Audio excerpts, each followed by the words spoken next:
بسم الله الرحمن الرحيم والصلاة على أشرف المرسلين. السلام عليكم ورحمة الله تعالى وبركاته. مرحبا بكم في قناة عزي أنفو. موضوع اليوم مولودية وهران والمدرب الجديد. أكدت بصفة رسمية بمصدر رسمي منذ لحظات، أكد لي بلي خبر تاع قدوم المدرب الجديد اللي هو إريك شال من مواليد 77. هذا المدرب اللي راح يكون بحول الله راح يلتحق بوهران غدا بحول الله حسب الأخبار الأخيرة، وراح يكون إذا هو المدرب الجديد خليفة ليوسف بوزيدي على رأس عريضة مولودية وهران. المدرب الجديد هو من مواليد 77، سبق له درب فريقين من فرنسا وهما اف سي مارتيغ وبولون، ثم التحق بالمنتخب المالي ودربه منذ تقريبا في فترة موسمين 2022-2024. هذا المدرب الجديد راح يجي غدوة إن شاء الله، وراح ربما يكون تقريبا تفاهم على كل الشروط مع إدارة مولودية وهران، وراح يكون هو المدرب الجديد، وراح يجي يلعب يجيب معاه يعني لو ستاف التكنيك تاعه.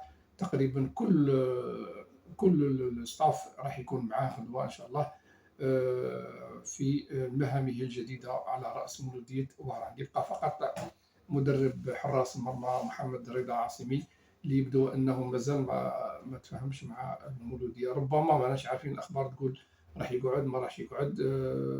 هو اللي يبقى فقط اللي مازال ما تاكدش الخبر لا راح يقعد ولا لا. ما الاخرين كاع راحوا، والمدرب الجديد راح يلعب يخدم بالستاف تاعه جديد، وغادي يبدا ان شاء الله في الحصه تاع التدريبات اللي تنطلق غدوه ان شاء الله في الظاهره في ملعب الملحق، ملعب استاد لانكس تاع استاد هاتفي ميلود.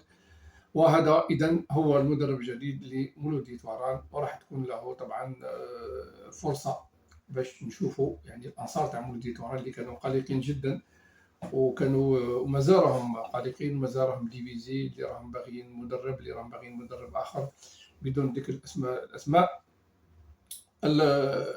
هذا المدرب اذا هو اللي راح يقود السفينه تاع مولودية وهران في وخاصة راح يكون ربما ما يكونش حاضر في المقابلة تاع مولودية العاصمة، ولكن راح يكون حاضر في المدرجات بيشوف المقابلة في انتظار يعني ترسيمه بصفة رسمية، لأن مازال ما مضاش على العقد.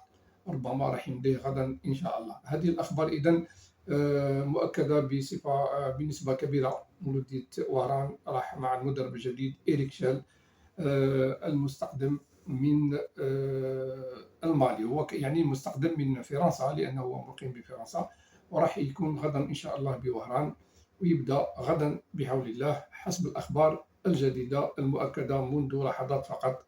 وهذا ما يعني نتمنى فقط يكون هذا المدرب على حسن ظن الجمهور الوهراني، جمهور تاع مولودية وهران، اللي راه ينتظر الكثير والكثير من الفريق باش يكون فريق تنافسي، فريق قوي، فريق يعني ما يلعبش هذه الادوار اللي يلعبها من السنوات الماضيه. والبدايه هذه المحتشمه، ان صح التعبير باش ما نقولوش ضعيفه، لانها 4 نقاط ابري 3 ماتش، ان فيكتوار في وهران وان نول في وهران مع شلف، وهزيمه في مستغرم في المقابله الاولى اللي جرت. المقابله الاولى جات خارج الديار للفريق تاع مولودية وهران هذا الموسم. هذه الاخبار الدارك الجديده اللي بغيت نقولها لكم اليوم. المدرب الجديد إريك شال، المدرب السابق لمنتخب مالي، منتخب مالي نعرفه، شفنا يعني امكانيات كبيره، امكانيات لا باس بها عند المنتخب، واللي يعني شخصيا انا باش نقول متفائل. ربما غادي تبان يعني الكفاءه تاع هذا المدرب، لان ليكيب راهي قلعت، دارت اون بريباراسيون، كاين ان افكتيف اللي يعني نقول توجور، نعاود نقولها متوسط ان موين سي لو بلان كاليتاتيف.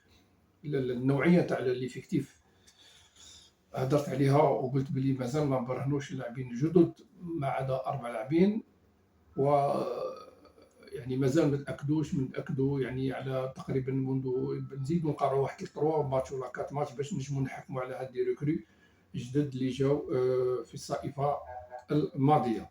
هذا هو الشيء اللي بغيت نقوله. نتمنى فقط حظ سعيد لهذا المدرب، حظ سعيد لمولودية وهران خاصة، والمزيد من يعني ان شاء الله تكون يعني اخبار تفرح يعني الجمهور اللي راه متعطش واللي راه متعطش. نعاود دائما نذكر، راه متعطش لرؤية فريق قوي، فريق تنافسي، فريق يقدر يواجه البطولة بدون أي مشكل، ما يخليش الأنصار يعيوا ويتعبوا من سلسلة النتائج السلبية اللي عاشها الموسم الماضي، وأن نجا الفريق بأعجوبة من شبح السقوط. هذا الموسم البدايه ما راهيش يعني ما نقولوش مولوديه راه في خطر، لا، راهي 3 ماتش 4 بوان خير من الموسم الماضي، ويعني البطوله مازال طويله، كاين 27 مقابله، الفريق قادر يعني يسترجع، قادر يدير نتائج. كما نعرفوا البطوله تاعنا تسجل 3 انتصارات راك في الفوق، تسجل 3 انهزامات راك تحت.